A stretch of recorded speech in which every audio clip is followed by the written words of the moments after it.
Thanks for watching Afternoon Live. With election season upon us, many people are dealing with higher levels of anxiety and depression that can impact both our mental and physical health.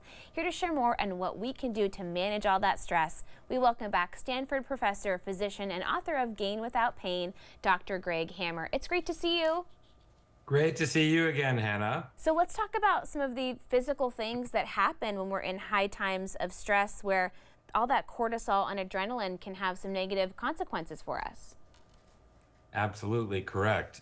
You know, the acute stress response, which is largely consisting of the sympathetic or fight or flight response, evolved in us over hundreds of thousands of years. And it really represented an advantage as far as survival. That is, if we were sitting in our cave and there might be a saber-toothed tiger lurking outside of the cave, it behooved us to be ready to fight or flee and have this extreme reaction with adrenaline, cortisol, lots of other hormonal and physiologic changes. But you fast forward to today, and we are really infrequently confronted with actual threat. So it's our thoughts that mostly trigger this acute stress response. So whether it's thinking of, the other political party being in power, or the myriad of other stressful things that are going on in the world, wars, anxiety about our ecology and global warming, recovering from COVID, we're still sort of in that shadow, if you will, the stressors associated with social media, et cetera. So we're all kind of on the edge, and this acute stress response is just waiting to be triggered by some political point of view that one of our family members expresses. Right. And when we have all that kind of swirling around our brains and our bodies, does some of that objectivity, some of our mental clarity become challenged as well? Oh, absolutely. I think we all know what it feels like to be flooded with emotion, and those are times when we say things we don't mean. We're really not thinking clearly.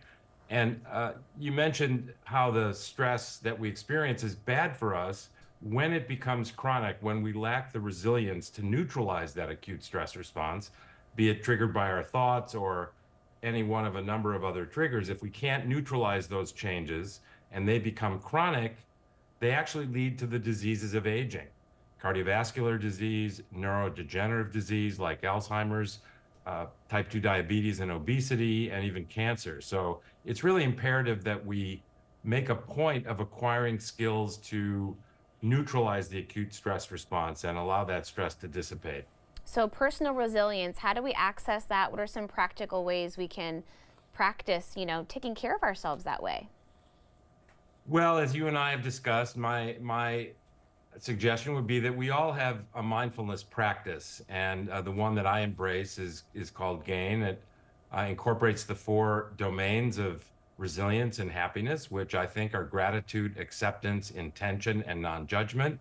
It starts with the breath. So even just being reminded to take slow, deep, deliberate breaths into our belly, and by slowing down and deepening our breath, we actually activate the parasympathetic nervous system through the vagus nerve, and that neutralizes this fight or flight response. So just breathing, for one thing, and then really learning a way how to get in touch with that for which we're grateful, acceptance of things we don't like that we can't change, what is our true intention, and learning to drop judgments. The non-judgment is also extremely important.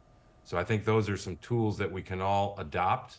Our brains are wonderful at adapting if we make a point of doing the habit, the routine regularly. So I think, that would be my primary suggestion. Yeah, and it all starts with gratitude, right? Simple as that we have a lot to be thankful for day to day.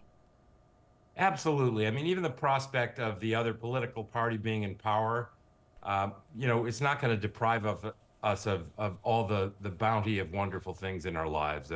Family and friends, living in a relatively safe place compared to others in the world, our relative health, although it may not be perfect, lots of things for most of us are working pretty well. This is really a litany of things for which we can be grateful. For sure. Hey, thank you so much for checking in. It was great to see you.